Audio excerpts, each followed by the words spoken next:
লক্ষ্যে পৌঁছানো অত্যন্ত কঠিন হয়। কেউ ভাবেন যে কেন এত কঠিন হয়, কেন এত কষ্ট করতে হয় লক্ষ্যে পৌঁছানোর জন্য। এই লক্ষ্য সরলভাবে কেন আমার কাছে চলে আসে না? চলুন আপনাকে একটা কথা বলি, যদি আপনার লক্ষ্য কঠিন না হয় তাহলে তাকে পাওয়া আপনার পক্ষে অসম্ভব হয়ে উঠবে। লক্ষ্যে পৌঁছানোর এই রাস্তায় আপনি যে কড়া রোদের সম্মুখীন হন, যার থেকে আপনি দূরে পালাতে চান, সেই রোদ আপনাকে প্রেরণা যোগায় যে আপনি এগোতে থাকুন। ভাবুন একজন যাত্রী যে কিনা নিজের লক্ষ্যের দিকে যাচ্ছেন, সেই পথে উনি যদি একটু ছায়া পেয়ে যান আর উনি ওখানে বিশ্রাম নেন, তাহলে তার সাথে তার ভাগ্য গভীর নিদ্রায় সেখানে বিলীন হয়ে যায়। তাই পরিশ্রমের করা রোদের থেকে কখনো দূরে পালাবেন না।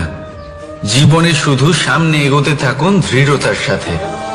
আর লক্ষ্য সরল হোক, কঠিন হোক বা অত্যাধিক কঠিন হোক, একটা কথা মনে রাখবেন, যে জীবনের লক্ষ্যে পৌঁছতে পেরেছে সে লক্ষ্য প্রাপ্তির জন্য আফসোস কখনোই করে না।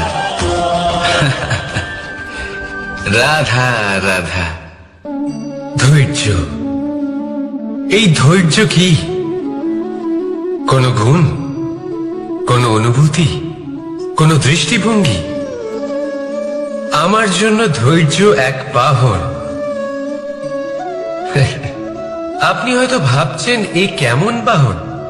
বাহন তো ঘোড়া হতে পারে, হাতি হতে পারে, উটও হতে পারে, কিন্তু ধৈর্যকে বাহন বানানো মানে?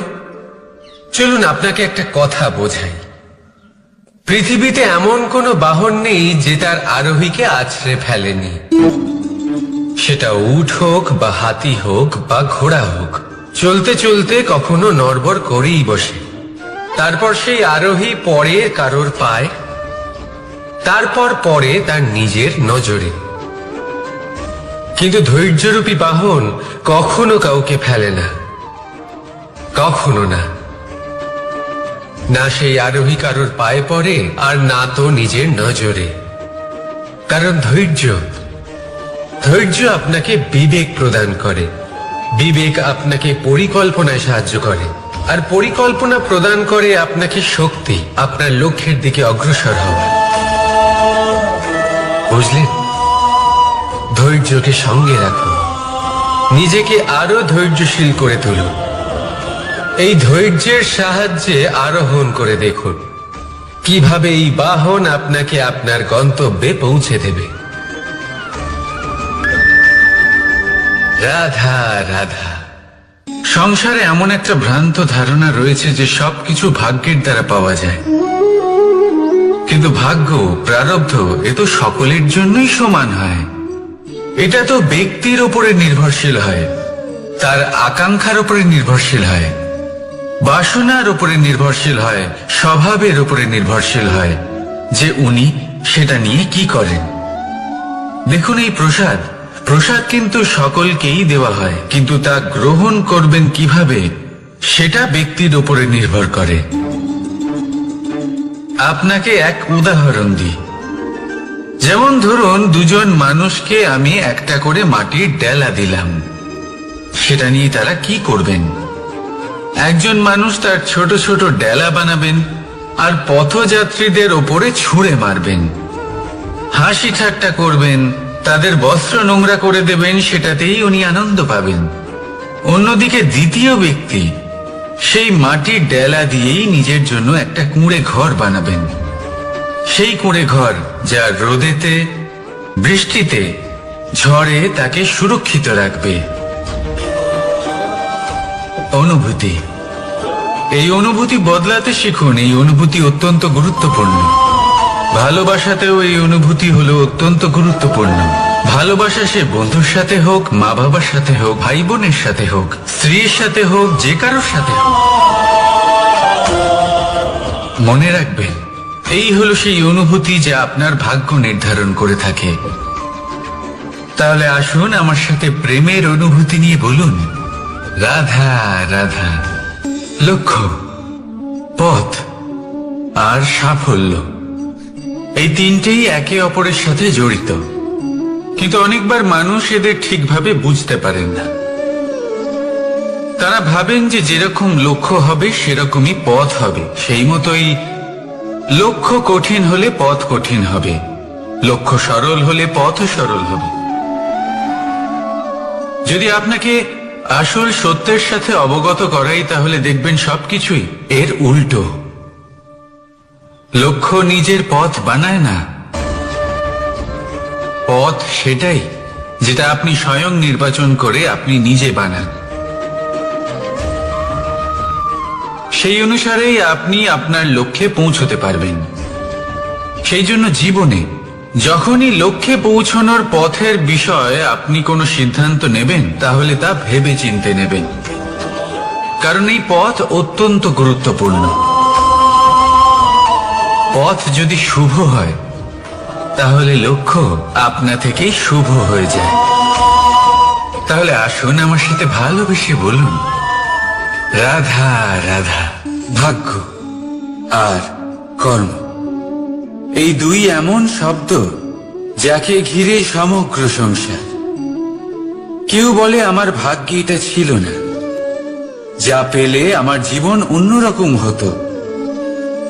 কেউ বলে আমার গত জন্মের কর্ম নিশ্চয়ই এমন ছিল, যে কারণে এই জন্মে এরকম ভাগ্য পেয়েছি আমি। এসব বাদ দিন, আর একবার শান্ত চিত্তে ভাবুন। আপনি বুঝতে পারবেন যে ভাগ্য আর কর্ম এই দুই এই জন্মের। তফাৎ শুধুমাত্র এটাই যে যদি ভাগ্যের কথা বলা হয়, তাহলে আপনি এই ভাগ্যের থেকে যত বেশি আশা করবেন, তত বেশি নিরাশ হবেন আপনি। কারণ এই আশা আপনাকে কর্ম করা থেকে আটকায়। যদি কথা বলা হয় কর্মে, তাহলে নিজের কর্মের প্রতি যত বিশ্বাস রাখবেন, তত বেশি সফলতা আপনার কাছে আসবে। তাই একটা কথা মনে রাখবেন, ভাগ্য আপনার কর্ম নির্ধারণ করে না, কিন্তু আপনার কর্ম আপনার ভাগ্যকে অবশ্যই নির্ধারণ করে। রাধা রাধা। নাম কত সাধারণ একটা বিষয়। প্রত্যেক মানুষ যে জন্ম নেয়, তাকে একটা নাম দেওয়া হয়, যা সে পেয়ে থাকে তার মাতা পিতার দ্বারা, না হলে তার গুরুর দ্বারা, বা কোনো আত্মীয়ের দ্বারা, বা কোনো কাছের মানুষের দ্বারা।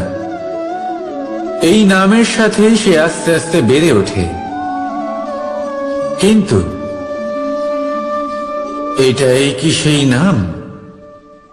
এই নামই কি সবকিছু? কখনোই নয়।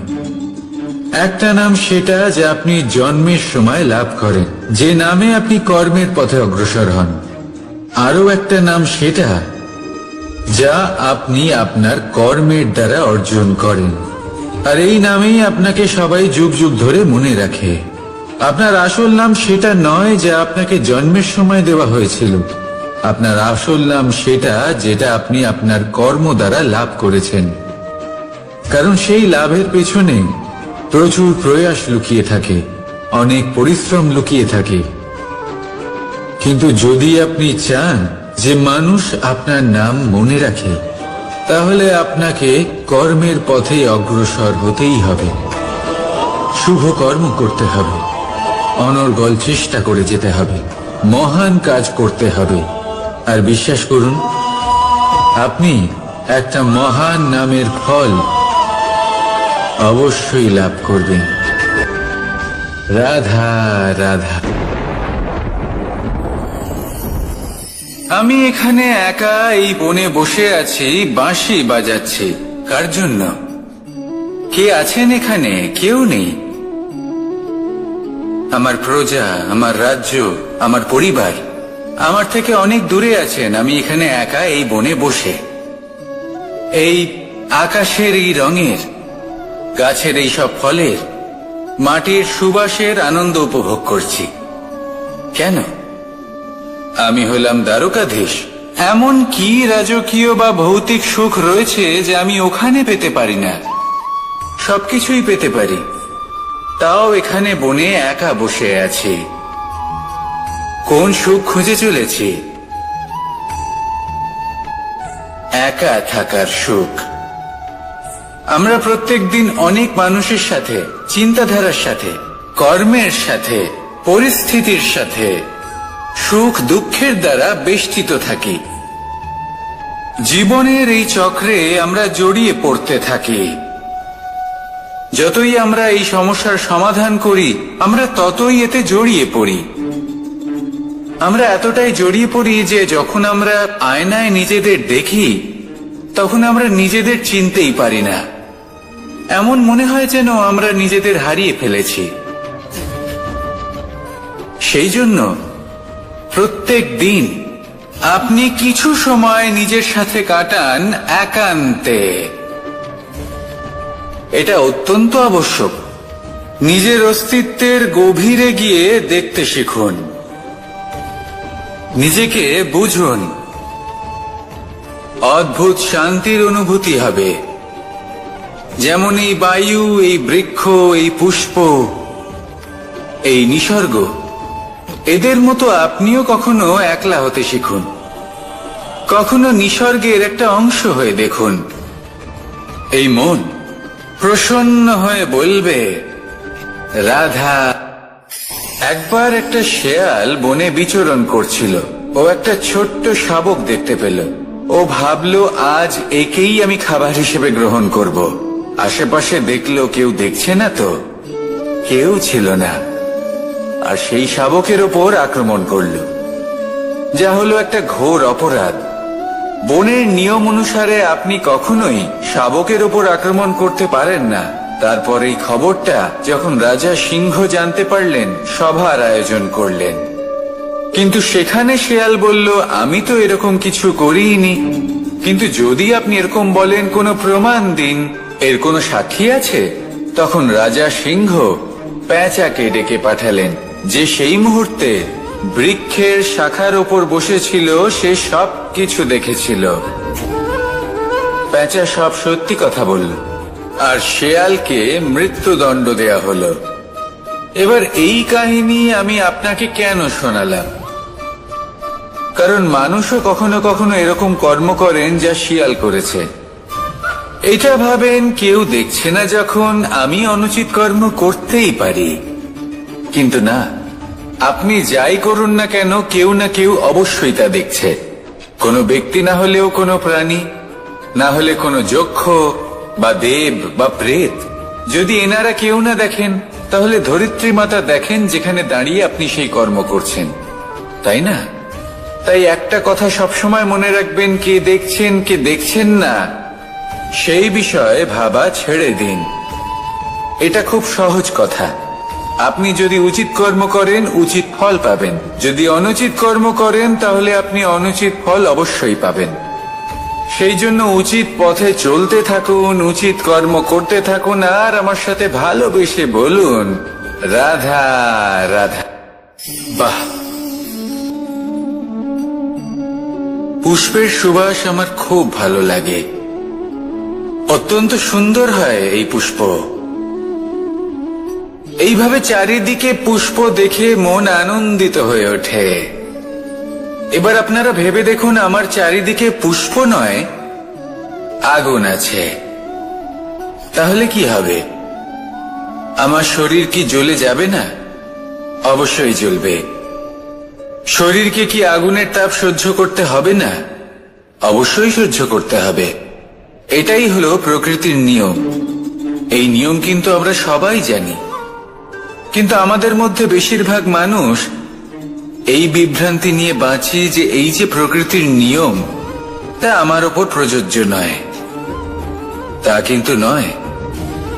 আমাদের চতুর্দিকে এই যে নিসর্গ রয়েছে, আমরা তার কতটা ক্ষতি করি সেটা একবার ভেবে দেখুন। আমরা বনাঞ্চল জ্বালিয়ে দিই, বায়ু দূষিত করি, জল দূষিত করি, প্রাণীদের হত্যা আমরা করি। কেন?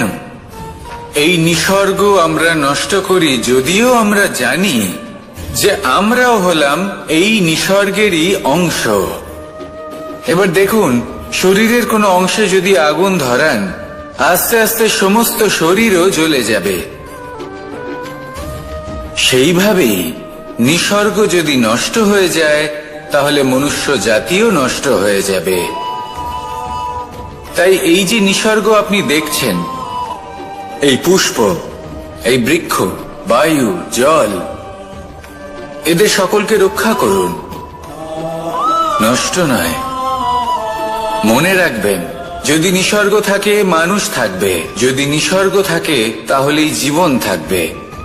আসুন আমার সাথে ভালোবেসে বলুন, রাধা রাধা। কারই না পছন্দ বলুন তো? অত্যন্ত সুস্বাদু হয় এই মধু, মিষ্টি খেতে হয় এবং তা শক্তিও প্রদান করে, এবং প্রত্যেকটি মিষ্টি পদার্থের মতোই এতেও খুব তাড়াতাড়ি পিঁপড়ে ধরে যায়। অন্যদিকে যদি নুনকে দেখি, তাহলে বছরের পর বছর রাখলেও এতে পিঁপড়ে ধরে না। এবার যদি কথা বলি বন্ধুত্বের, তাহলে বন্ধুত্ব নুনের মতো হওয়া উচিত, মধুর মতো নয়। যারা সামনে এলে শুধুমাত্র মধুর মধুর কথা বলবে, পরে এতে পিঁপড়ে ধরে যাবে, এটা নুনের মতো হওয়া উচিত। প্রকৃত বন্ধু হলো সে যে সময় এলে পরে আপনার সামনে আপনার প্রকৃত সত্য তুলে ধরবে, তা সে যতই কঠিন হোক না কেন। আপনার দোষ, আপনার অপগুণ, আপনার খামতি আপনাকে বলতে পারবে, যাতে আপনি সেগুলো শুনে মেনে নিয়ে তারপর নিজেকে শুধরোতে পারেন। এটাই হলো প্রকৃত বন্ধুত্ব। কখনো নিজের জীবনের আশেপাশে মন দিয়ে দেখবেন, অনেক সময় এমন মানুষ থাকেন, অনেক বন্ধু থাকেন, যাদের দেখে আমাদের মনে হয় যে এনারা খুব কঠোর, এনাদের কথা খুব কটু। কিন্তু বেশিরভাগ এমন মানুষের মনটা যদি বুঝতে পারেন, তাহলে দেখবেন তাতে কোনো মালিন্য নেই, এনাদের মন অত্যন্ত পবিত্র হয়। যদি আপনার জীবনেও এমন কোনো ব্যক্তি থেকে থাকে, এমন বন্ধু থাকে, তাহলে তাদের আগলে রাখুন আর আমার সাথে ভালোবেসে বলুন, রাধা রাধা। যতক্ষণ আমরা এই সংসারে জীবিত, ততক্ষণ আমাদের সাথে সবকিছু থাকে, আমাদের ধন, সুখ স্বাচ্ছন্দ্য, আমাদের মিত্রগণ, আমাদের পরিবার, এই সমাজ, এই সবকিছু আমাদের সাথে থাকে। যেদিন আমরা এই সংসারকে ত্যাগ করব, এদের মধ্যে কেউ আমাদের সাথে যাবে না, না ধন, না স্বাচ্ছন্দ্য, না সম্পত্তি। এই সকল মানুষ, এই সমাজ, এরা শুধুমাত্রই শ্মশান পর্যন্ত আমাদের সাথে থাকতে পারবেন। তারপরে যদি আমাদের সাথে কিছু যেতে পারে, তাহলে তা শুধুই আমাদের ধর্ম। আর এই সংসারে আমরা নিজেদের যে সুনাম রেখে যাই, সেটা সম্ভব শুধুমাত্র কর্মের দ্বারা। সেই জন্য সংসারে যতদিন পর্যন্ত জীবিত আছেন, যদি কিছু অর্জন করতে চান, তাহলে ধর্ম অর্জন করুন, ধর্মের বিষয়ে স্পষ্টতা অর্জন করুন এবং কর্ম অর্জন করুন। এটাই হবে আপনার অতীত এবং এটাই হবে আপনার ভবিষ্যৎ, এবং এটাই সকলকে প্রেরণা প্রদান করবে। আসুন আমার সাথে ভালোবেসে বলুন, রাধা রাধা। কোনো যাত্রায় যাব বলে মনে করি, তখনই আমরা প্রস্তুত থাকি আসন্ন বিপদের জন্য বা সংকটের জন্য। যেমন যদি আমাদের মনে হয় যে আজকের পরিবেশ খুব ঠান্ডা হবে, তাহলে আমরা গরম বস্ত্র ধারণ করি বা সেটাকে সাথে নিয়ে যাই। যদি মনে হয় যে বৃষ্টি হতে পারে বা বৃষ্টি হয়ে চলেছে, আমরা দেখছি, তাহলে আমরা একটা ছাতা সাথে নিয়ে নিই। আমরা প্রস্তুত থাকতে চাই এবং এটাই উচিত, এবং সেই কারণেই আমরা যাত্রায় সাফল্য লাভ করি। কিন্তু যদি আমরা কথা বলি জীবনযাত্রা নিয়ে, যা কিনা সব থেকে বেশি গুরুত্বপূর্ণ, তাহলে তার জন্য আমরা পূর্ণরূপে প্রস্তুত থাকি না। আশেপাশের মানুষ, এই সমাজ, আমাদের সাথী, আমাদের মিত্ররা যে কোনো মুহূর্তে বদলে যেতে পারেন। সেই জন্য আমরা নিজেদেরকে কখনো সাবধান করি না, কখনোই নিজেদের প্রস্তুত করি না। আমাদের এটা কখনোই মনে হয় না যে এরকম হতে পারে, আর সেই কারণেই শেষে গিয়ে আমরা অত্যন্ত দুঃখ পাই। একটা অমূল্য শিক্ষা আছে যেটা আমাদের লাভ করা উচিত, সতর্ক থাকা উচিত। এই জীবনযাত্রার জন্য শুধুমাত্র এই পরিবেশের বিষয়ে তথ্য সংগ্রহ করা বা তাকে অনুমান করা এটুকু হলেই চলবে না। আমাদের আশেপাশের মানুষজনকে দেখতে হবে, তাদের স্বভাব পরিস্থিতির ওপর নজর রাখতে হবে। যখন তারা রং পাল্টাচ্ছেন নজর রাখতে হবে, তা অত্যন্ত আবশ্যক। পরিবর্তন আপনার জীবনে অবশ্যম্ভাবী। সঠিকভাবে তার সম্মুখীন হন। আসুন আমার সাথে ভালোবেসে বলুন, রাধা। যদি আমি আমার চোখ বেঁধে কোনো একটা নির্দিষ্ট দিকে নিজের সমস্ত শক্তি প্রয়োগ করে ছুটে যাই, তাহলে কি হবে? আমি কোথাও ধাক্কা খেতে পারি, নিজের ক্ষতি করতে পারি, কোথাও পড়ে যেতে পারি, তাই না? অর্থাৎ এটা নিশ্চিত এই কাজ আমার করা উচিত নয়। কিন্তু আজকের দিনে প্রত্যেকটা মানুষ এই কাজই করছেন, তাই না? কোনো কাজ করার পূর্বে সেই কাজের বিষয়ে সম্পূর্ণ তথ্য কোথায় সংগ্রহ করছেন? শুধু এটুকু জানেন যে এই কাজটা করলে কত ধন অর্জন করবেন আর কত নাম হবে, আর ব্যাস সামনে এগিয়ে যান। এটা উচিত নয়।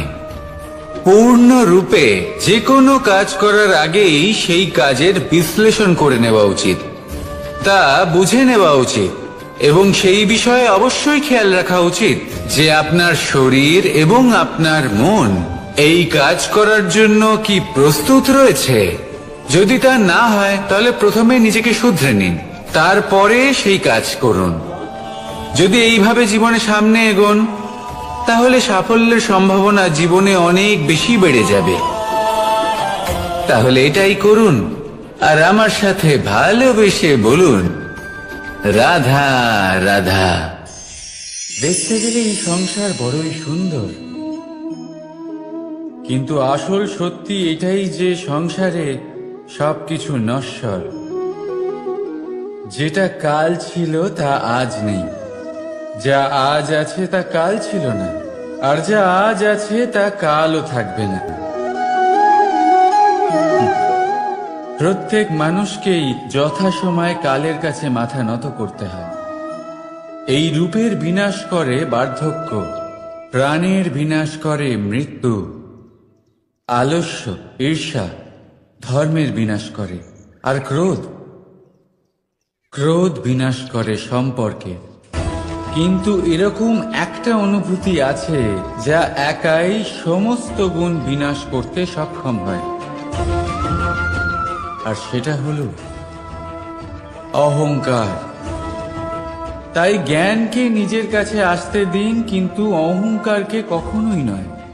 কারণ যদি এই অহংকার আপনার কাছে চলে আসে, তাহলে জীবনে যা কিছু আপনি অর্জন করেছেন, তা সে গুণ হোক বা হোক ধন, সে বন্ধু হোক বা হোক আনন্দ,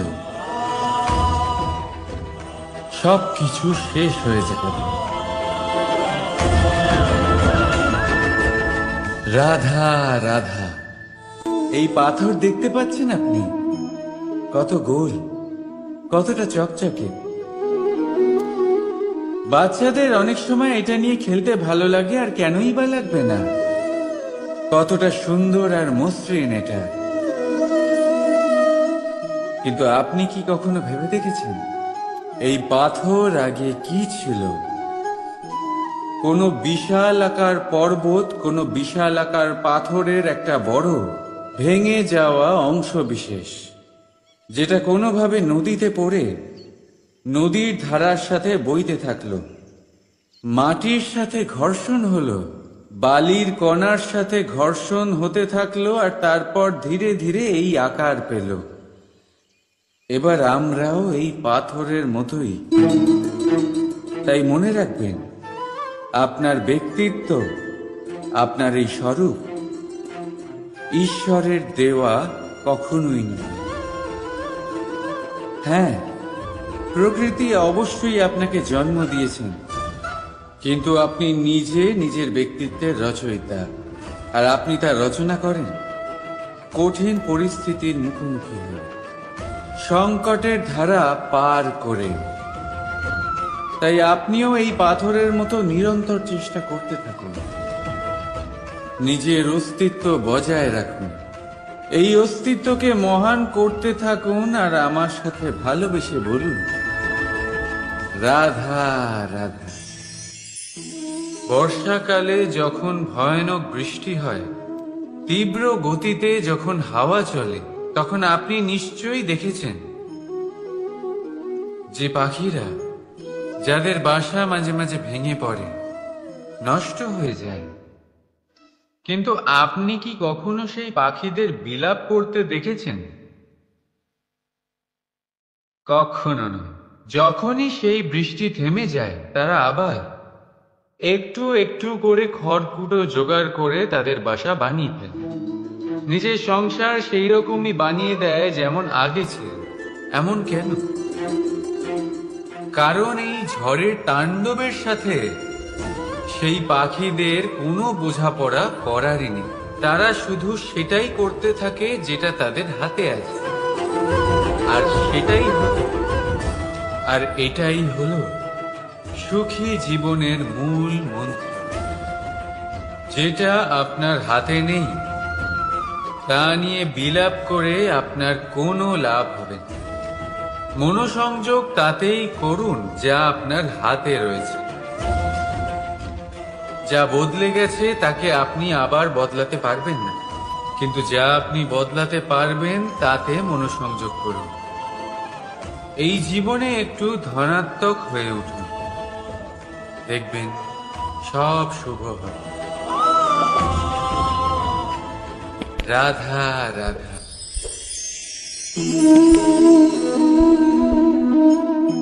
ছোটবেলায় একটা জিনিস আমি কখনো বুঝে উঠতে পারিনি। আমি সবসময় আশ্চর্য হয়ে থাকতাম যে এটা কি করে সম্ভব হতে পারে। ব্যাপারটা ছিল এরকম, আমি আমাদের গোয়াল ঘরে দেখতাম ভিন্ন ভিন্ন রং রূপের গাভী। কারোর রং কালো তো কারোর রং সাদা, কেউ খয়েরি তো কারোর রং বাদামি। এবার আমি দেখতাম কারোর কারোর শিং বড় তো কারোর এত ছোট যে দেখাই যায় না। কোনো গাভী আকারে ছোট ছিল তো কেউ একটু বড়। কিন্তু যখন সেই সব গাভী দুধ দিত, তখন আমি দেখতাম সেই সব দুধ সমান, রং সমান, স্বাদ সমান, গুণও সমান, আর সমান পুষ্টিও। এবার আমি এটা বুঝতে পারতাম না। আমার দৃষ্টিতে তো সমস্ত গাভী আলাদা আলাদা ছিল। আমি ভাবলাম আমি মাকে জিজ্ঞেস করি। মাকে জিজ্ঞেস করলাম। মা আমাকে বললেন, কানাই, রং রূপ পাল্টালেও গাভীদের বাস্তবিকতা তো পাল্টায় না।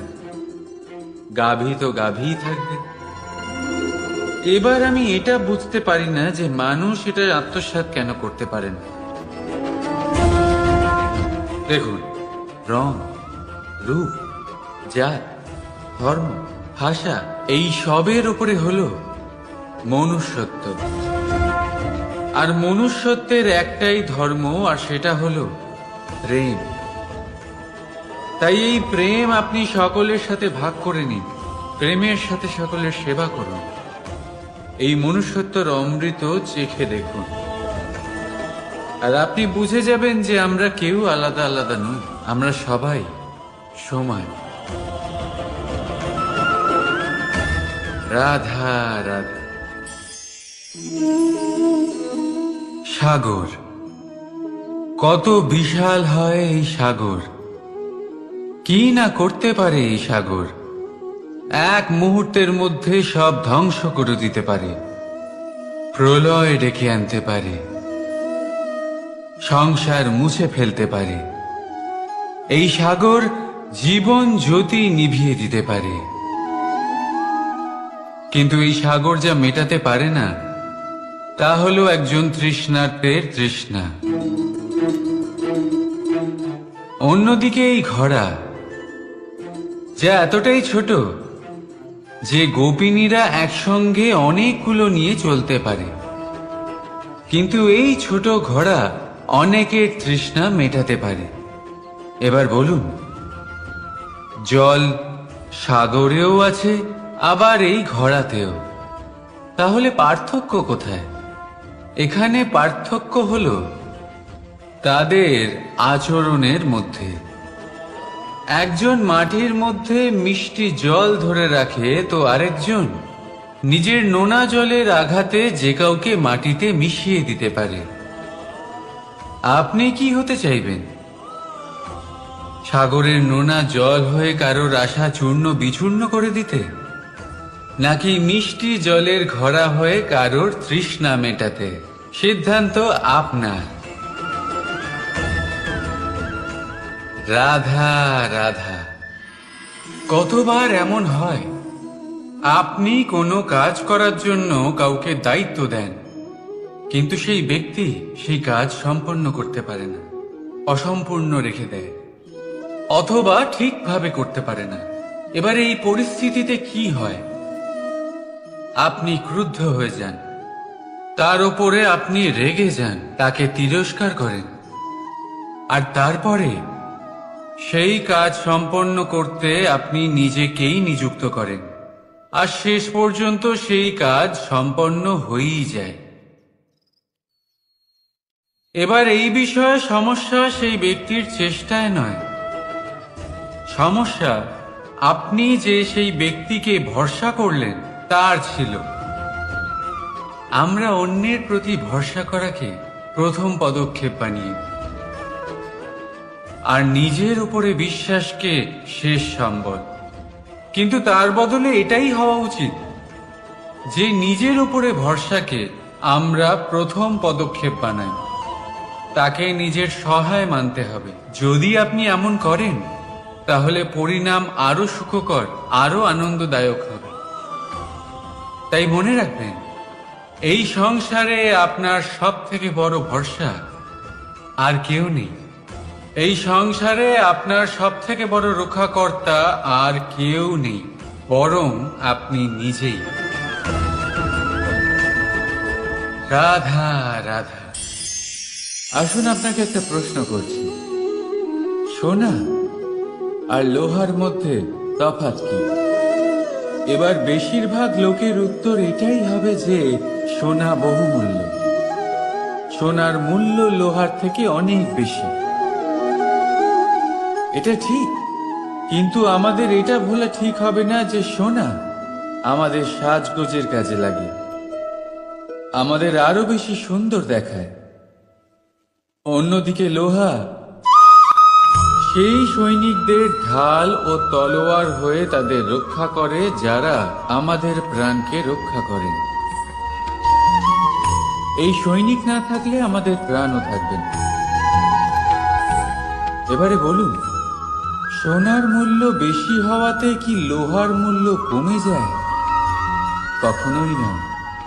ঠিক সেইভাবে এই জীবনে আপনি যতই চেষ্টা করুন, কিছু না কিছু এমন থেকে যাবে যা আপনি কখনোই পাবেন না, আর সেই কারণে নিজেকে অক্ষম মনে করা অনুচিত। হতে পারে আপনার কাছে সেই গুণ আছে যেটা সংসারে আর কারোর কাছে নেই। সেই গুণটাকে চিনুন, সেটাকে বাড়ান, আর সেটাকে ব্যবহার করুন। তাই মনে রাখবেন, সংসারে প্রত্যেকটা ব্যক্তি বিশেষ হয়, আর এই সংসারে সবাই সবকিছু পায় না। নিজেই দেখে নিন, সোনাকে যে দোকানে সাজিয়ে রাখা হয়, সেই দোকানের তালা লোহা দিয়ে তৈরি হয়। রাধা রাধা। সংসারে সব থেকে বেশি দামি কি, সব থেকে বেশি মূল্যবান কি? কেউ বলবে সোনা, কেউ বলবে রত্ন, কেউ বলবে মুক্ত, কেউ বলবে মানি। এগুলো কতটা মূল্যবান? ধরুন, কিছু সোনার মুদ্রা দিয়ে আমরা মুক্ত কিনতে পারি, কিছু মুক্ত দিয়ে একটা মানিক, কিছু মানিক দিয়ে কিনতে পারি একটা হিরে। কিন্তু এই জগতের সমস্ত ধন খরচ করেও একটা জিনিস আমরা কিনতে পারবো না, আর তা হলো একটা মুহূর্ত। কি হলো, সত্যি সামনে এসে গেল। সত্যি হলো এটাই যে জগতে সব থেকে বেশি মূল্যবান সময় সেই সময় যেটা আমরা এমনি নষ্ট করে দিই অকাজে, কখনো কোনো আশাতে, কখনো শোক করে, কখনো ঘটে যাওয়া দিনের কথা ভেবে, তো কখনো ভবিষ্যতের চিন্তাতে। এই সময়ের সদ্ব্যবহার আমাদের করা উচিত। এই সময়ের সদ্ব্যবহার করে আমাদের ধন অর্জন করা উচিত, মহান কাজ করা উচিত, আমাদের ব্যক্তিত্বকে উদার করা উচিত, ভালো কাজ করা উচিত, সকলের সাথে আনন্দ ভাগ করা উচিত। যদি আমরা এই সংসার থেকে চলেও যাই, তাহলেও সময় আমাদের যেতে দেবে না, এখানেই স্থিত করে রাখবে। কারোর না কারোর জন্য প্রেরণা হয় বা কারোর মুখে কৃতজ্ঞতার হাসি ফুটিয়ে। রাধা রাধা। সূর্য এই সংসারে সব থেকে বেশি তেজস্বী, এই সূর্য সব থেকে বেশি উজ্জ্বল, সব থেকে বেশি শক্তিশালী। কিন্তু আপনি কি কখনো সূর্যোদয় দেখেছেন? এই শক্তিশালী সূর্য কিভাবে উদয় হয়? লাল রঙের আভার সাথে, সৌম্যতার সাথে, শান্তির সাথে উদয় হয়। কখনো সূর্যাস্ত দেখেছেন? সেই লাল রঙের আভা, সেই সৌম্যতা, সেই একই শান্তি। আর এটাই একজন মহান ব্যক্তিত্বের গুণ। যখন জীবনে উত্থান ঘটে তখনও অহংকার করেন না, সৌম্যতা বজায় রাখেন। আবার যখন জীবনে ক্ষতি হয় তখনও সৌম্যতা বজায় রাখেন। যদি আপনিও চান সূর্যের মতো আপনি সম্মান পাবেন, তাহলে সূর্যের মতন হন। যখন জীবনে আনন্দ আসে, কুশল আসে, তখন সীমা লঙ্ঘন করবেন না। যখন জীবনে দুঃখ আসে, কষ্ট আসে, বিনাশের পথে অগ্রসর হবেন না। সৌম্য থাকুন, শান্ত থাকুন, সূর্যের মতো চকচক করতে থাকুন। কারণ সব মুহূর্তের মতোই এটাও একটা মুহূর্ত। তাতে আপনি আনন্দ লাভ করুন বা পান দুঃখ, এই মুহূর্ত অবশ্যই চলে যাবে। রাধা রাধা।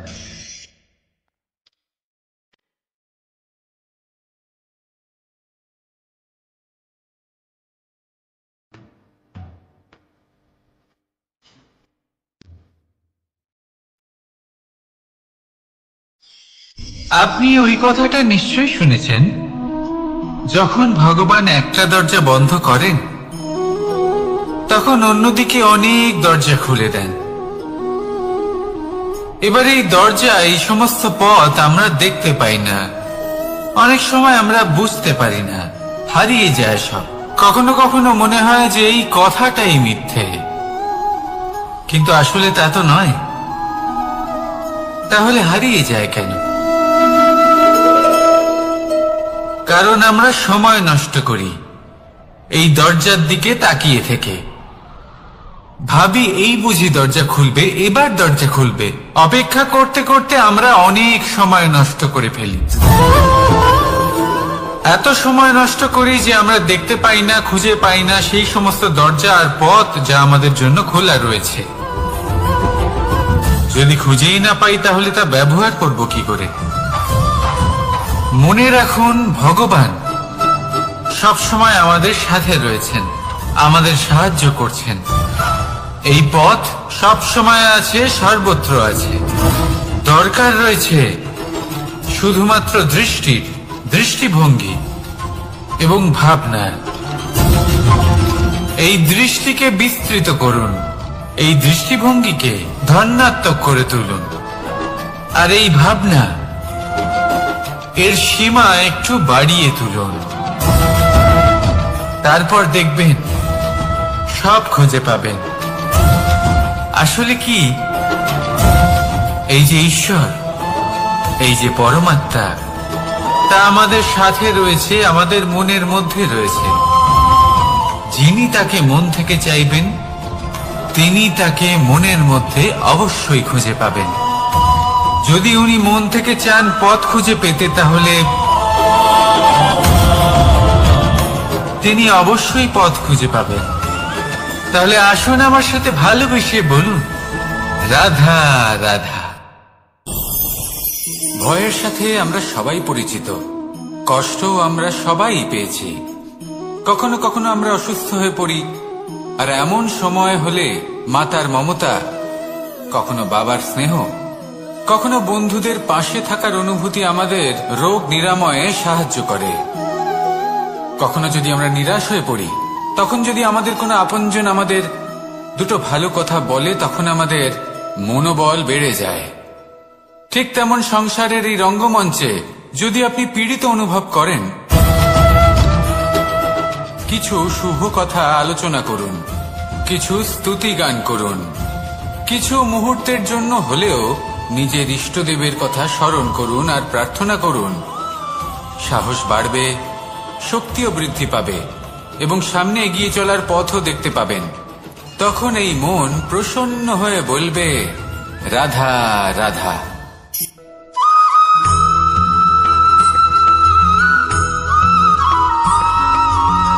কথায় আছে যে এমন কোনো অক্ষর নেই যার দ্বারা কোনো মন্ত্র হয় না, এমন কোনো বনস্পতি নেই যা নিজেই একটা ঔষধি নয়, পৃথিবীর এমন কোনো ব্যক্তি নেই যার মধ্যে কোনো যোগ্যতা থাকে না। শুধু প্রয়োজন হলো যে ব্যক্তিকে আমরা খুঁজে চলেছি তাকে সঠিকভাবে চিনে নেওয়া। যদি তার যোগ্যতা, তার বিশেষত্ব আমরা বুঝতেই না পারি, তাহলে আর লাভ কি রইল? এই সংসারে এমন অনেক ব্যক্তি রয়েছেন যারা ছোট ছোট অসফলতার কারণে আপনাকে এটা বলে দেবে যে আপনি কোনো কাজের নন, আপনি হলেন মূর্খ, আপনি কিছুই করতে পারবেন না। এইসব কথায় কখনোই বিশ্বাস করবেন না, কারণ আপনি এবং প্রত্যেকটি জীব এই পরমাত্মা এবং এই প্রকৃতির সৃষ্টি, যা অত্যন্ত বিশেষ। যদি আপনাকে উদাহরণ দিই, তাহলে একদিকে আছে তরোয়াল, একটা বড় লম্বা তরোয়াল, যার দ্বারা যুদ্ধ করা যায়, জয়লাভ করা যায়। আর অন্যদিকে রয়েছে একটা ছোট্ট সূচ, কিন্তু যে কাজ একটা ছোট্ট সূচ করতে পারে তা একটা তরোয়াল দ্বারা সম্ভব নয়। এর অর্থ হলো এটাই যে প্রত্যেকটা রচনা অত্যন্ত অমূল্য এবং অত্যন্ত বিশেষ হয়। তাহলে বিশ্বাস রাখুন যে আপনি অত্যন্ত বিশেষ একজন, আর প্রেমের সাথে বলুন, রাধা রাধা।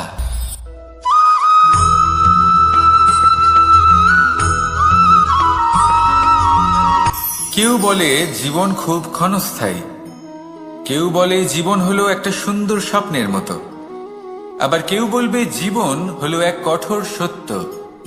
কিন্তু জীবন আসলে কি? জীবন হলো আপনারই প্রতিবিম্ব, একটা দর্পণ। অর্থাৎ আপনি জীবনকে সেইভাবেই পাবেন যেরকম আপনি নিজেকে প্রতিপন্ন করবেন। যদি আপনি দর্পণের দিকে তাকিয়ে হাসেন, তাহলে আপনি সামনে হাসিমুখী দেখতে পাবেন। এবার যদি আপনি গম্ভীর হয়ে থাকেন, তাহলে আপনি একজন রুষ্ট ব্যক্তি দেখতে পাবেন। শেষে সবথেকে বেশি গুরুত্বপূর্ণ হলো আপনার চেষ্টা। আপনাকে সবসময় চেষ্টা করতে হবে যাতে আপনি নিজেকে প্রসন্ন এবং ইতিবাচক মনোভাবে রাখেন। এটা হলো আপনারই উত্তরদায়িত্ব, তাকে পালন করুন। এই মনকে প্রসন্ন রাখুন, এই সংসারকে সুন্দর বলে মনে হবে। আর এই মন প্রসন্ন হয়ে বলবে, রাধা রাধা।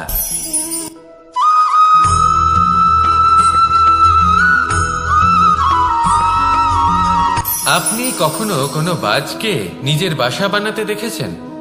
এই বাজ যখনই কোনো বাসা বানায়, তখন উঁচু গাছের ডালে বা কোনো পর্বতের শিখরে বাসা বানায়, অনেক উচ্চতায়। আর সেখানে তার সন্তানও জন্মগ্রহণ করে। যখন এই সন্তানেরা জন্মায়, তখন এই বাজ খুবই ভালোবেসে এবং খুব সাবধানে এদের পালন পোষণ করে। নিজের ঠোঁট দিয়ে তাদের ঠোঁটে খাবার পরিবেশন করে। কিন্তু যেই সেই সন্তানেরা হৃষ্টপুষ্ট হয়ে যায় এবং সেই কথা বাজ নিজে বুঝতে পেরে যায়, সেই বাজ নিজেই সেই বাসা ছিন্ন ভিন্ন করে দেয়।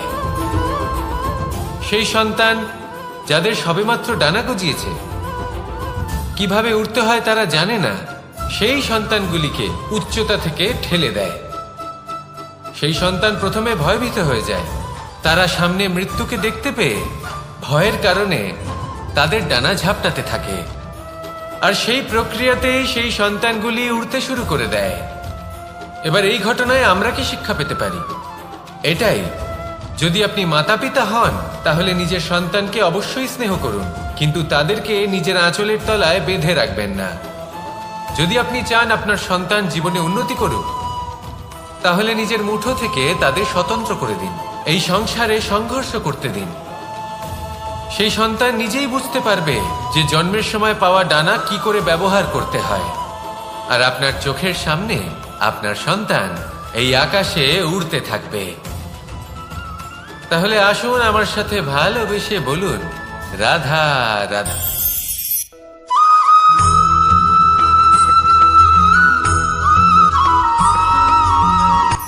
এই সংসারে সাফল্য লাভ করার জন্য জ্ঞানের প্রয়োজন হয়, পরিশ্রমের প্রয়োজন হয়, দৃঢ় নিষ্ঠার প্রয়োজন হয়, নিরন্তর চেষ্টা করা প্রয়োজনীয়।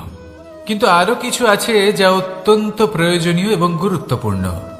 তা হলো ভালো বন্ধু। তাদের থাকা অত্যন্ত প্রয়োজনীয়। যদি ভালো বন্ধু থাকে তাহলে সময় এলে তারা ঢাল হয়ে আপনাকে সুরক্ষা করবেন। সময় এলে অস্ত্রের মতো শত্রুকে সংহারও করবেন। যদি তিনি জ্ঞানী হন, তাদের মধ্যে সদ্গুণ থাকে, তাহলে এই সব গুণ আপনার মধ্যেও প্রবেশ করবে। তাহলে সাফল্যের জন্য ভালো বন্ধু পাওয়া অত্যন্ত প্রয়োজনীয়। কিন্তু শুধু বন্ধু কেন, ভালো শত্রুও থাকা প্রয়োজনীয়। এবার আপনি ভাববেন, এ আমি কি বললাম? যদি আপনার জীবনেও ভালো অর্থাৎ শক্তিশালী শত্রু থাকে, তাহলে আপনিও শক্তিশালী হতে থাকবেন। এই শত্রু আপনাকে প্রেরিত করবে আরো বেশি শক্তিশালী হয়ে ওঠার। কখনো কোনো হরিণকে দেখুন, তীব্র গতিতে দৌড়তে থাকে। কেন তীব্র গতিতে দৌড়য়? এই কারণে নয় যে কোথাও তার জন্য মধুর ঘাস অপেক্ষা করে রয়েছে, না। সে এই কারণে তীব্র গতিতে দৌড়য় কারণ সেটা না করলে তার পেছনে একটি সিংহ আছে যে ওকে নিজের ভোজন করে ফেলবে। তাই জীবনে বিপদ, সংকট, এই সব কিছুও হলো অত্যন্ত গুরুত্বপূর্ণ। তার সম্মুখীন হতে শিখুন আর আমার সাথে ভালোবেসে বলুন, রাধা রাধা।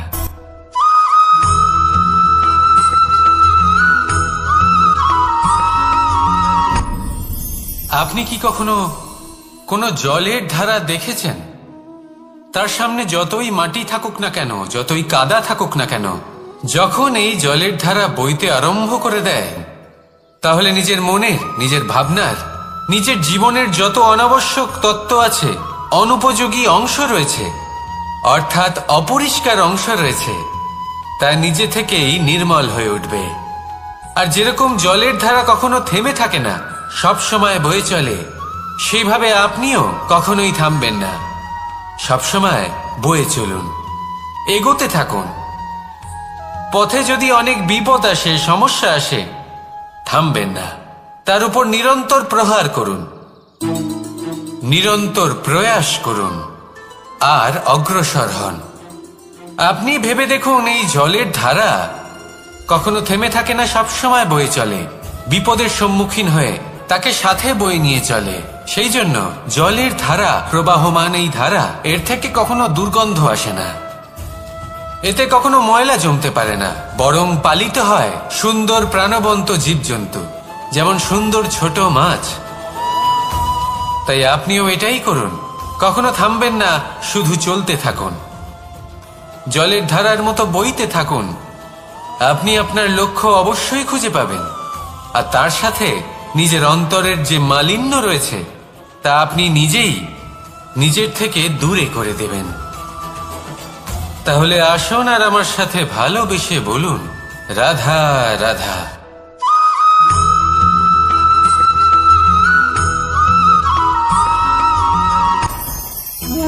ভোজন। এবার ভোজন সংগ্রহ করার জন্য মানুষ কি না করেন, সব সময় চেষ্টা করতে থাকেন। ফসল উৎপাদনের জন্য অনেক পরিশ্রম করতে থাকেন, কিন্তু অনেক সময় অনেক পরিশ্রম করার পরেও ফসল ভালো উৎপাদন হয় না। এর কারণ কি? কারণ হলো এটাই যে আপনি পরিশ্রম হয়তো অনেক করেছেন, কিন্তু আপনার নজর তো সেই বীজের দিকে ছিলই না যা আপনি রোপণ করেছেন। সেই জন্য সব সময় কোনো বীজ রোপণ করার আগে তাকে পরখ করে দেখুন, তা অত্যন্ত আবশ্যক। আর সেইভাবেই যখনই কোনো কর্মের প্রশ্ন আসে, তাহলে সেখানে শুধুমাত্র পরিশ্রম যথেষ্ট নয়। সেই কাজের প্রতি আপনার কর্তব্য কি, আপনার উদ্দেশ্য কি, সেটা জানা হলো অত্যন্ত গুরুত্বপূর্ণ। তাই কর্ম করুন, কিন্তু সেই কর্মের প্রতি আপনার যা উদ্দেশ্য তার মাহাত্ম্য বুঝতে চেষ্টা করুন। তাহলে আসুন আমার সাথে ভালোবেসে বলুন, রাধা রাধা।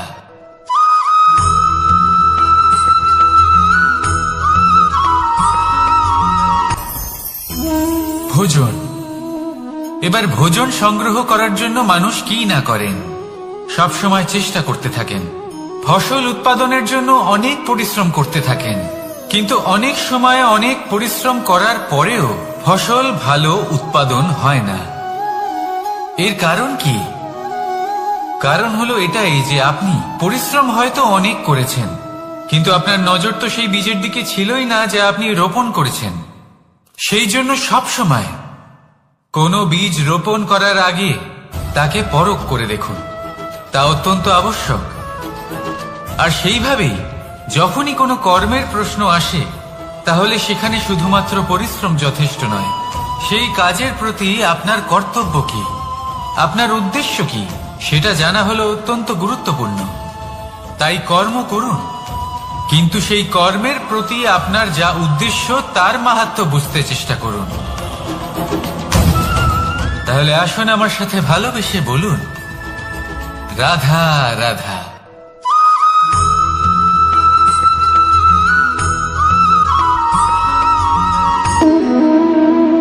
সম্পর্ক হলো আমাদের জীবনের একটি আধার।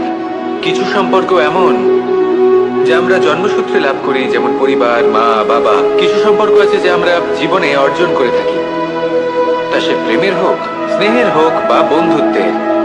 এই সকল সম্পর্ক লাভ করার বা গড়ে তোলার 5টি ধাপ রয়েছে। প্রথম ধাপ, কোনো ব্যক্তির সাথে আলাপ হওয়া, তার সাথে কথা বলা বা তাকে দেখা।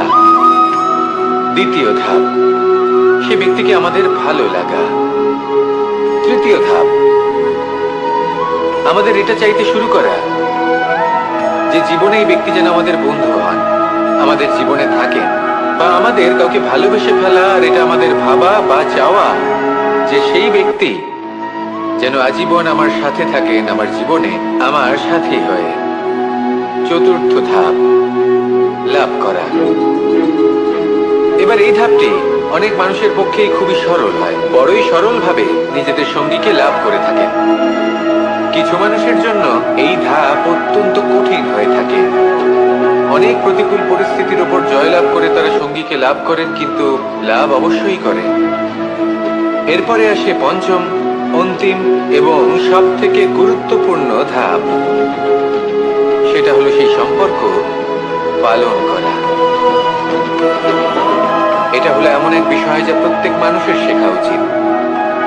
যদি ব্যক্তি নিজের জীবনে সম্পর্ক রক্ষা করতে শিখে যান, তবে প্রত্যেক সম্পর্ক তার জীবনকে স্বর্গ করে তুলবে। আসুন আর আমার সাথে ভালোবেসে বলুন, রাধা রাধা।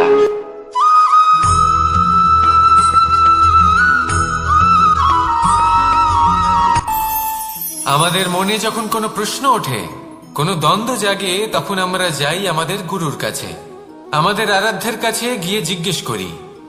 এইভাবেই একদিন আমি পৌঁছলাম আমার আরাধ্যের কাছে, আমার মহাদেবের কাছে, আর ওনাকে প্রশ্ন করলাম যে মহাদেব, জীবনে আনন্দ পাওয়ার, উৎসব পালনের, প্রেম ভাগ করে নেবার, জীবনকে উপভোগ করে নেওয়ার সর্বশ্রেষ্ঠ সময় কোনটা?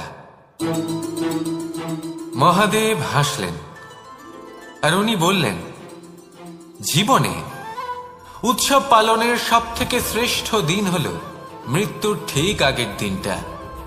প্রেম ভাগ করে নেওয়ার সব থেকে শ্রেষ্ঠ মুহূর্ত হল মৃত্যুর ঠিক আগের মুহূর্ত। জীবনকে উপভোগ করে নেওয়ার সর্বশ্রেষ্ঠ প্রহর হল মৃত্যুর এক প্রহর পূর্বে। তখন আমি চমকে গেলাম। আমি বললাম, কিন্তু মহাদেব, মৃত্যু তো অনিশ্চিত, আমরা জানিও না কবে আমাদের মৃত্যু হবে। মহাদেব আবার হাসলেন। উনি বললেন যে যদি আমরা এভাবে জীবন কাটাই যে আমরা জীবনের প্রত্যেক দিন, প্রত্যেক মুহূর্ত, প্রত্যেক প্রহর শেষ বলে মনে করি, তাহলে আমাদের সমস্ত জীবন আনন্দের সাথেই অতিবাহিত হবে। কি বলেন?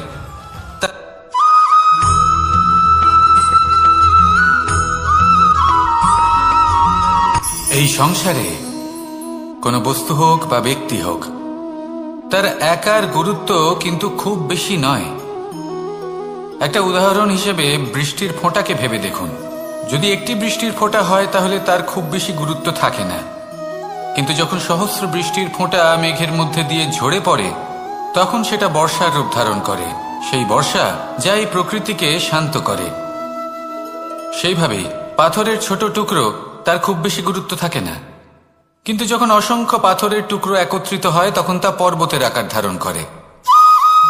সেইভাবেই কিছু মানুষ যখন একত্রিত হন তখন তৈরি হয় পরিবার, কিছু পরিবার যখন একত্রিত হয় তখন তৈরি হয় সমাজ, যখন অনেক সংখ্যক সমাজ একত্রিত হয় তখন তৈরি হয় রাজ্য।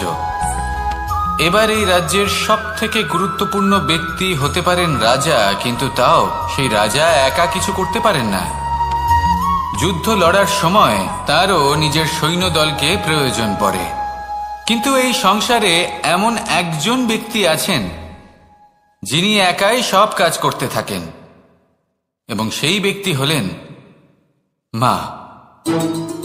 আমাদের জীবনে একজন পিতার ভূমিকা কিন্তু নিঃসন্দেহে অমূল্য, কিন্তু আমাদের সকলের জীবনে যে ভূমিকা একজন মায়ের তা অন্য কারোর থাকে না। একজন মা একাই সন্তানকে বড় করতে পারেন, সংস্কারী করে তুলতে পারেন, তার জন্য পরিশ্রম করেন। আর এত কিছু কাজ করার পরেও তার কাজের জন্য তিনি প্রশংসা অবশ্য পান না। উল্টে যদি সেই সন্তান অনুচিত পথে চালিত হয়, অনুচিত কর্ম করে, তখন সেই মাকেই অপবাদের পাত্র হয়ে উঠতে হয়। আমাদের জীবনে মায়ের যোগদান কতটা সেটা বুঝুন। আপনাকে বড় করে তোলার জন্য উনি কতটা পরিশ্রম করেছেন সেটা বুঝুন। আজ থেকে, এখন থেকে, এই মুহূর্ত থেকে মাকে সম্মান করতে শিখুন। যখন সময় পাবেন, যখন সুযোগ হবে, তখন তার প্রশংসা করুন, ওনারও ভালো লাগবে। আর মায়ের এই মমতার জন্য, তার এই ভূমিকার জন্য আসুন সবাই মিলে আমরা তাকে প্রণাম করি,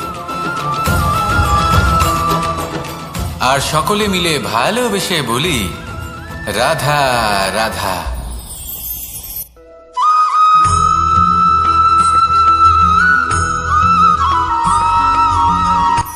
এই সংসারে সাফল্য লাভ করার জন্য জ্ঞানের প্রয়োজন হয়, পরিশ্রমের প্রয়োজন হয়, দৃঢ় নিষ্ঠার প্রয়োজন হয়, নিরন্তর চেষ্টা করা প্রয়োজনীয়।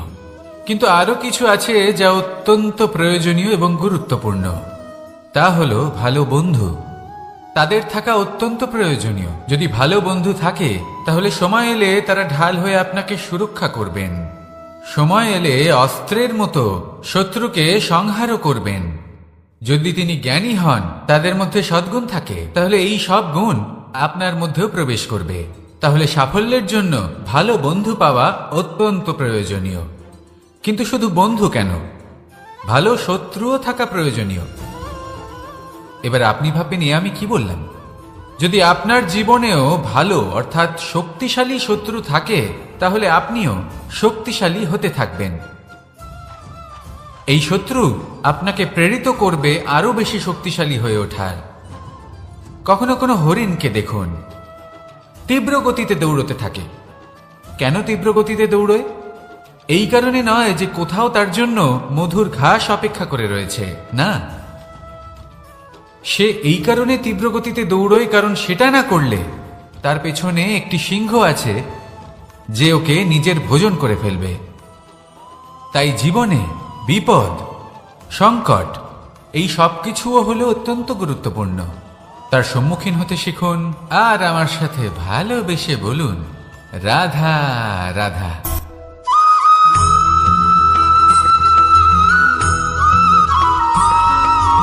কথায় আছে, প্রত্যেক পুত্র তার পিতার প্রতিচ্ছবি হয়, আর সমস্ত প্রতিচ্ছবি চায় যেন সে তার অস্তিত্ব প্রাপ্ত করতে পারে।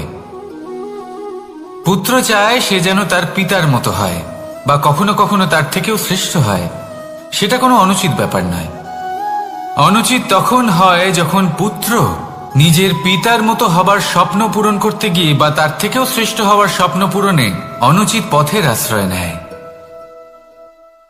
কারণ তারপরে সে তার পিতার গুণগুলি আত্মসাৎ করতে চায় না।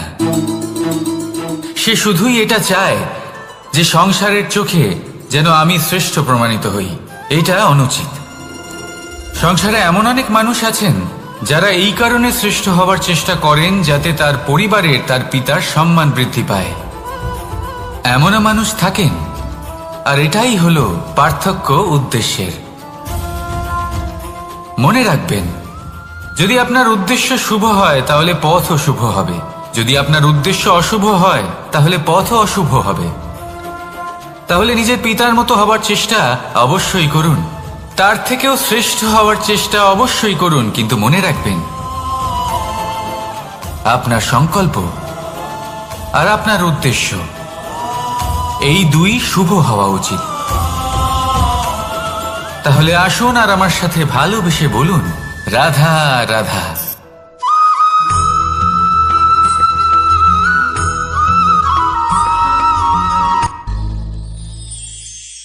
শিশিরের বিন্দু পাতার ওপর পড়ে আর তার গায়ে লেগে থাকে। পাতা তাকে শুষে নিতে পারে না, আর শেষ পর্যন্ত সে ঝরে পড়ে যায়। অন্যদিকে রয়েছে মেঘ এবং চাতক। এদের মধ্যে অনেক দূরত্ব থাকে। মেঘ থাকে আকাশে আর চাতক থাকে ধরিত্রীতে। কিন্তু যখন এই মেঘ থেকে বৃষ্টি ঝরে পড়ে, এই চাতক কিন্তু সেই জলই পান করে, নয়তো সে তৃষ্ণার্ত থেকে যায়। এবার অন্যদিকে দেখলাম শিশির বিন্দু আর পাতার এই সম্পর্ক। এরা খুব কাছাকাছি থাকে, ঘনিষ্ঠও থাকে। অন্যদিকে রয়েছে মেঘ এবং চাতকের সম্পর্ক, যাদের মধ্যে অনেক দূরত্ব থাকা সত্ত্বেও তারা খুব ঘনিষ্ঠ, তাই না? এই সারমর্ম খুব সরল। এই নৈকট্য, এই দূরত্ব, তা আপনার সম্পর্কে প্রভাব কিছুতেই ফেলতে পারে না। এই নৈকট্য, এই দূরত্ব, এইসব হলো শুধুমাত্র মনের ব্যাপার। কখনো আপনি অনুভব করেছেন আপনি কারোর থেকে অনেক অনেক দূরে আছেন, অনেক দূরে আছেন, তাও সেই ব্যক্তির প্রতি আপনি টান অনুভব করেন। সেখানে আপনি কারোর সাথে প্রত্যেক দিন অতিবাহিত করেন, সমস্ত জীবন অতিবাহিত করেন, সব থেকে বেশি সময় তার সাথে অতিবাহিত করেন, তাও তার প্রতি সেই টান অনুভব করেন না। এই সংকেত হলো মনের দূরত্বের। তাহলে মনের এই দূরত্ব দূর করুন আর আমার সাথে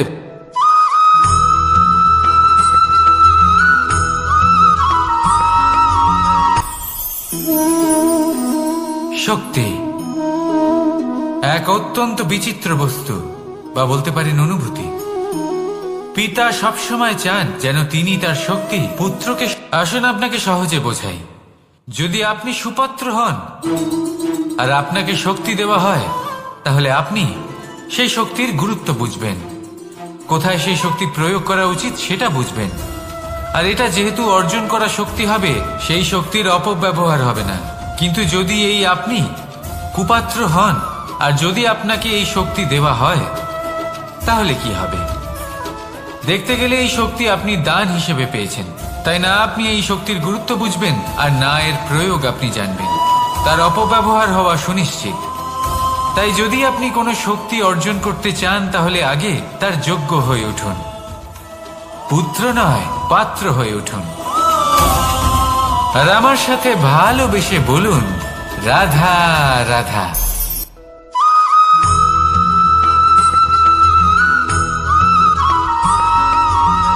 ভালো, শুধু ওনাদের কঠোর ব্যবহার দেখলে আমরা একটু ভয় পেয়ে যাই। এবার ওনাদের এই কঠোর ব্যবহার আমাদের ভালো না লাগলেও অত্যন্ত আবশ্যক, কারণ মাতার থেকে আমরা যে শক্তি লাভ করি তা যেন নিয়ন্ত্রণ হারিয়ে বিধ্বংসী না হয়ে ওঠে, আমরা যেন কোনো কুপথে না চলে যাই, আমরা কখনো যেন দোষ না করে ফেলি। শুধু সেই জন্য পিতা এবং গুরু একটু কঠোর হয়ে ওঠেন, এবং ওনাদের এই কঠোর আচরণ ভবিষ্যতে গিয়ে আমরা অবশ্যই বুঝতে পারি। জীবনে কিছু বছর আমরা এগিয়ে যাই আর তারপর আমরা বুঝতে পারি যে বাবা এবং গুরু আমাদের যথেষ্ট ভালোবাসতেন, কিন্তু ওনাদের ভালোবাসার বহিঃপ্রকাশ আলাদা। প্রয়োজনীয় হলো এটা দেখার, এটা বোঝার যে শুরু থেকে আমাদের প্রতি ওনাদের আচরণ কেমন ছিল। ওনাদের কঠোর হওয়ার পেছনে ওনাদের ভালোবাসাটা বোঝার চেষ্টা করুন, ওনাদের চিন্তাটা বোঝার চেষ্টা করুন, ওনাদের পথপ্রদর্শনের আড়ালে আপনার ভবিষ্যতের জন্য যে পরিকল্পনা ওনারা করেছেন সেটা বোঝার চেষ্টা করুন। তখন আপনারা বুঝতে পারবেন ওনাদের ভালোবাসাকে। আপনার মনের মধ্যে আপনা থেকেই ওনাদের প্রতি সম্মান জেগে উঠবে। নিজের পিতা এবং নিজের গুরু এই দুজনের প্রতি কৃতজ্ঞতা প্রকাশ করুন আর আমার সাথে ভালোবেসে বলুন, রাধা রাধা।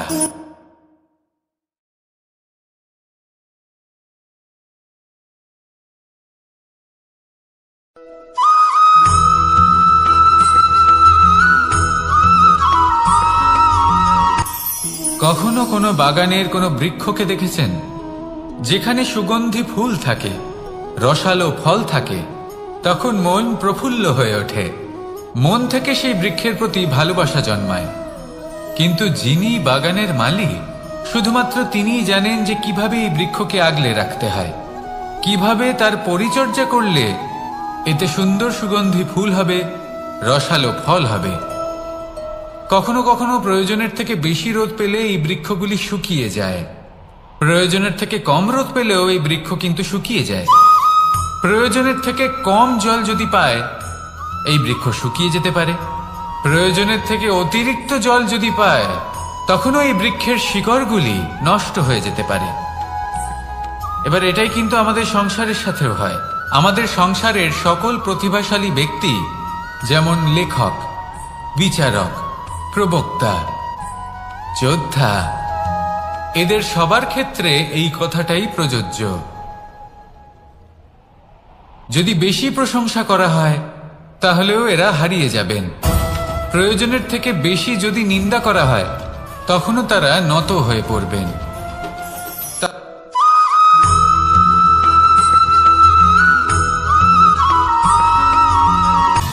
সময়, জীবন, কাল, দেখতে গেলে এই তিনটি শব্দ একটি শব্দেরই সমার্থক শব্দ মনে হয়, কিন্তু এই শব্দগুলির অর্থ কি সমান? কখনোই নয়। হ্যাঁ, এই সময় চলতে থাকে, জীবন চলতে থাকে, কালচক্র চলতে থাকে। এই সময় কেটে যায়, কিন্তু এই জীবন, একে যাপন করতে হয়। কি বলেন? এই জীবনে কিছু করুন বা কিছু না করুন, জীবন এমনি কেটে যাবে, আপনি জানতেও পারবেন না। কিন্তু সেটা আমাদের উদ্দেশ্য নয়, একে যাপন করতে হবে। এই জীবনে প্রেরণা পেতে শিখুন, প্রেরণা দিতে শিখুন, আহ্বান গ্রহণ করতে শিখুন, আহ্বান জানাতে শিখুন, মহান কাজ করতে শিখুন, ধন্যাত্মক বোধ জাগিয়ে তুলুন। জীবন অতিবাহিত করার অর্থ কি তা আপনি শিখে যাবেন। কারণ সময় কেটে যায়, সমস্ত যুগ কেটে যায়, কিন্তু জীবনের রীতি জীবন কাটিয়ে দেওয়া নয়, জীবন যাপন করা। এই জীবন সম্পূর্ণরূপে অনুভব করতে হবে, নতুন পথ বানাতে হবে। এবারে যদি এই জীবন বাঁচার সময় একবার ভেবে দেখুন, যদি মনে প্রেম থাকে, সদ্ভাবনা থাকে, তাহলে কি হবে? এই জীবনকে বাঁচার অনুভূতিটাই অন্যরকম হয়ে যাবে, একটা আনন্দময় অনুভূতি লাভ করবেন। তাহলে এটাই করুন আর আমার সাথে ভালোবেসে বলুন, রাধা রাধা।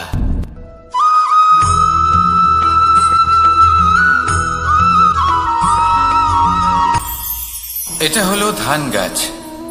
এর থেকে যে চাল উৎপন্ন হয় তা মানুষ গ্রহণ করেন। আর এটা কি? এ হলো জংলি ঘাস। একবার ভেবে দেখুন, যদি এই জংলি ঘাস ধান গাছের আশেপাশে থাকে তাহলে কি হবে? ধান উৎপন্ন হতে পারবে? তা উৎকৃষ্ট হতে পারবে? আমরা কি তা গ্রহণ করতে পারবো? কখনোই নয়। এই জংলি ঘাস ধানকে নষ্ট করে দেবে, কিন্তু নিজে জীবিত থাকবে। এটাই হলো আজকের শিক্ষা।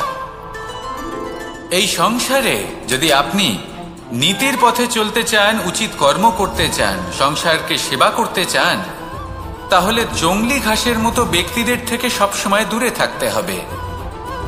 সেই ব্যক্তি যারা দুর্নীতি এবং মিথ্যা দ্বারা পরিপূর্ণ, যাদের ব্যবহার অশুভ, যাদের অনেক অশুভ গুণ রয়েছে, তারা সঠিক নয়। সেই সকল ব্যক্তি যাদের চরিত্র অত্যন্ত দুষ্ট হয়, তারা হয় শুভ চরিত্রের ব্যক্তিকে একদম নষ্ট করে দেয়, নয় নিজের মতো বানিয়ে তোলে। তাই যদি আপনি নীতির পথে চলতে চান, এই সংসারের জন্য শুভ কর্ম করতে চান, তাহলে সেই সঙ্গ লাভ করুন যে সঙ্গ জ্ঞানে পরিপূর্ণ, যাদের মধ্যে অনেক গুণ আছে, যাদের থেকে প্রতিদিন কিছু শিখতে পারবেন। এমন ব্যক্তির সাথে জীবন অতিবাহিত করুন, দুরাচারীদের থেকে দূরে থাকুন। তবেই এই মন প্রসন্ন হয়ে বলবে, রাধা রাধা।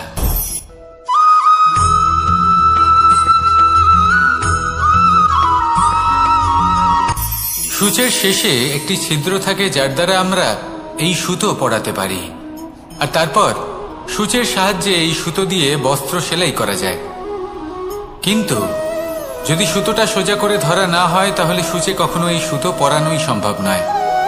যদি এতে কোনো গিঁট পড়ে, তখন তা কখনোই এই ছিদ্র দ্বারা প্রবেশ করা সম্ভব নয়। ঠিক এইভাবেই যদি আপনি কারোর জীবনে প্রবেশ করতে চান, কারোর অন্তরে প্রবেশ করতে চান, তাহলে আপনাকেও সহজ থাকতে হবে। এতে কোনো গিঁট থাকলে চলবে না, অর্থাৎ মনে যাতে কোনো মালিন্য না থাকে, যেন কোনো কুচিন্তা না থাকে। যদি এসব থাকে, তাহলে আপনি কখনো কারোর জীবনে প্রবেশ করতে পারবেন না। আর যদি কোনোভাবে আপনি প্রবেশ করেও যান, তাহলে তার মনে ঘর করতে পারবেন না। নিজেকে এই সুতোর মতন করে তুলুন, সহজ। মনে যেন কোনো কুচিন্তা না থাকে, সবার প্রতি যেন সদ্ভাবনা থাকে, শুভ চিন্তা থাকে। এমনটা করতে থাকুন। এমন একটা দিন আসবে যেদিন এই সমস্ত সংসারের ব্যক্তির মনে আপনি বাস করবেন, আর তখন এই মন প্রসন্ন হয়ে বলবে, রাধা রাধা।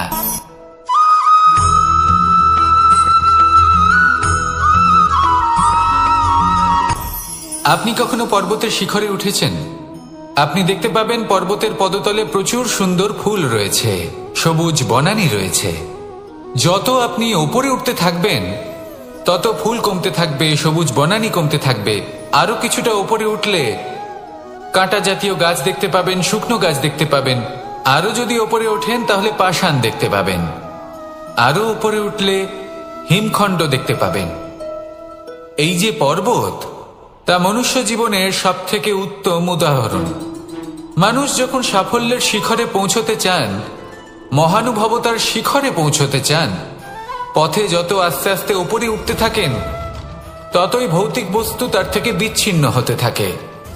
যদি তিনি সেই ভৌতিক বস্তুগুলি ত্যাগ না করতে পারেন, তাহলে কখনোই সেই স্থানে পৌঁছতে পারবেন না। আর মানুষ যদি উচিত ত্যাগ করতে পারেন, পথে অগ্রসর হতে থাকেন, এগোতে থাকেন, তাহলে একদিন না একদিন তিনি মহানুভবতার, জ্ঞানের, সাফল্যের হিমের স্বাদ অবশ্যই লাভ করবেন। মনে রাখবেন, মানব জীবনে ত্যাগ হলো অত্যন্ত গুরুত্বপূর্ণ অংশ।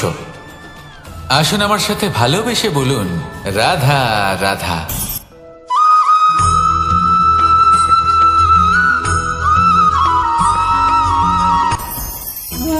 ভোজন। এবার ভোজন সংগ্রহ করার জন্য মানুষ কি না করেন, সব সময় চেষ্টা করতে থাকেন। ফসল উৎপাদনের জন্য অনেক পরিশ্রম করতে থাকেন, কিন্তু অনেক সময় অনেক পরিশ্রম করার পরেও ফসল ভালো উৎপাদন হয় না। এর কারণ কি? কারণ হলো এটাই যে আপনি পরিশ্রম হয়তো অনেক করেছেন, কিন্তু আপনার নজর তো সেই বীজের দিকে ছিলই না যা আপনি রোপণ করেছেন। সেই জন্য সব সময় কোনো বীজ রোপণ করার আগে তাকে পরখ করে দেখুন, তা অত্যন্ত আবশ্যক। আর সেইভাবেই যখনই কোনো কর্মের প্রশ্ন আসে, তাহলে সেখানে শুধুমাত্র পরিশ্রম যথেষ্ট নয়, সেই কাজের প্রতি আপনার কর্তব্য কি, আপনার উদ্দেশ্য কি, সেটা জানা হলো অত্যন্ত গুরুত্বপূর্ণ। তাই কর্ম করুন, কিন্তু সেই কর্মের প্রতি আপনার যা উদ্দেশ্য তার মাহাত্ম্য বুঝতে চেষ্টা করুন। তাহলে আসুন আমার সাথে ভালোবেসে বলুন, রাধা রাধা।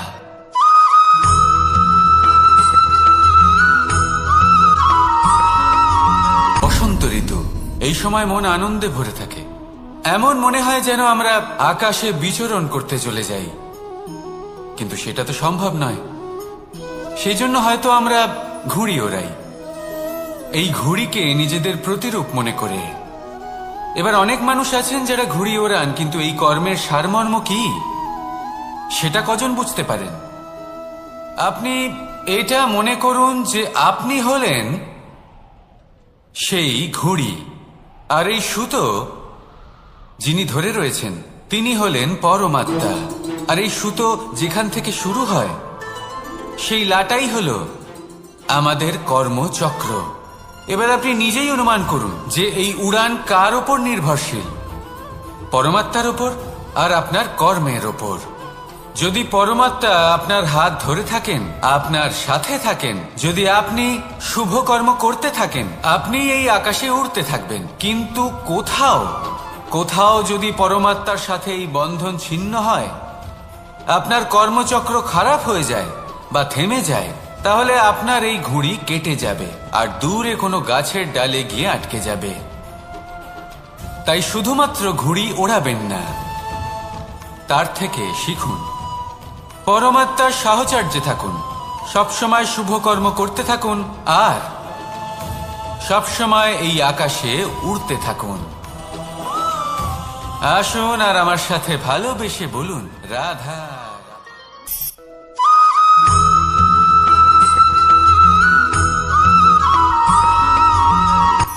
এই সংসারে সাফল্য লাভ করার জন্য জ্ঞানের প্রয়োজন হয়, পরিশ্রমের প্রয়োজন হয়, দৃঢ় নিষ্ঠার প্রয়োজন হয়, নিরন্তর চেষ্টা করা প্রয়োজনীয়। কিন্তু আরো কিছু আছে যা অত্যন্ত প্রয়োজনীয় এবং গুরুত্বপূর্ণ। তা হলো ভালো বন্ধু। তাদের থাকা অত্যন্ত প্রয়োজনীয়। যদি ভালো বন্ধু থাকে তাহলে সময় এলে তারা ঢাল হয়ে আপনাকে সুরক্ষা করবেন। সময় এলে অস্ত্রের মতো শত্রুকে সংহারও করবেন। যদি তিনি জ্ঞানী হন, তাদের মধ্যে সদ্গুণ থাকে, তাহলে এই সব গুণ আপনার মধ্যেও প্রবেশ করবে। তাহলে সাফল্যের জন্য ভালো বন্ধু পাওয়া অত্যন্ত প্রয়োজনীয়। কিন্তু শুধু বন্ধু কেন, ভালো শত্রুও থাকা প্রয়োজনীয়। এবার আপনি ভাববেন, আমি কি বললাম? যদি আপনার জীবনেও ভালো অর্থাৎ শক্তিশালী শত্রু থাকে, তাহলে আপনিও শক্তিশালী হতে থাকবেন। এই শত্রু আপনাকে প্রেরিত করবে আরো বেশি শক্তিশালী হয়ে ওঠার। কখনো কোনো হরিণকে দেখুন, তীব্র গতিতে দৌড়তে থাকে।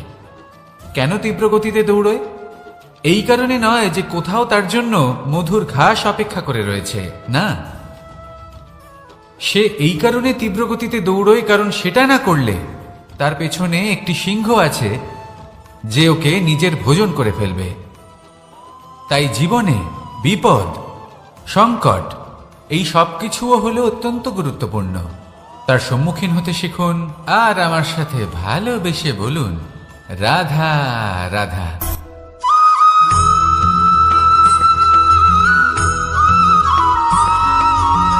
ভালো, শুধু ওনাদের কঠোর ব্যবহার দেখলে আমরা একটু ভয় পেয়ে যাই। এবার ওনাদের এই কঠোর ব্যবহার আমাদের ভালো না লাগলেও অত্যন্ত আবশ্যক, কারণ মাতার থেকে আমরা যে শক্তি লাভ করি তা যেন নিয়ন্ত্রণ হারিয়ে বিধ্বংসী না হয়ে ওঠে। আমরা যেন কোনো কুপথে না চলে যাই, আমরা কখনো যেন দোষ না করে ফেলি। শুধু সেই জন্য পিতা এবং গুরু একটু কঠোর হয়ে ওঠেন, এবং ওনাদের এই কঠোর আচরণ ভবিষ্যতে গিয়ে আমরা অবশ্যই বুঝতে পারি। জীবনে কিছু বছর আমরা এগিয়ে যাই আর তারপর আমরা বুঝতে পারি যে বাবা এবং গুরু আমাদের যথেষ্ট ভালোবাসতেন, কিন্তু ওনাদের ভালোবাসার বহিঃপ্রকাশ আলাদা। প্রয়োজনীয় হলো এটা দেখার, এটা বোঝার যে শুরু থেকে আমাদের প্রতি ওনাদের আচরণ কেমন ছিল। ওনাদের কঠোর হওয়ার পেছনে ওনাদের ভালোবাসাটা বোঝার চেষ্টা করুন। ওনাদের চিন্তাটা বোঝার চেষ্টা করুন। ওনাদের পথপ্রদর্শনের আড়ালে আপনার ভবিষ্যতের জন্য যে পরিকল্পনা ওনারা করেছেন সেটা বোঝার চেষ্টা করুন। তখন আপনারা বুঝতে পারবেন ওনাদের ভালোবাসাকে। আপনার মনের মধ্যে আপনা থেকেই ওনাদের প্রতি সম্মান জেগে উঠবে। নিজের পিতা এবং নিজের গুরু এই দুজনের প্রতি কৃতজ্ঞতা প্রকাশ করুন আর আমার সাথে ভালোবেসে বলুন, রাধা রাধা।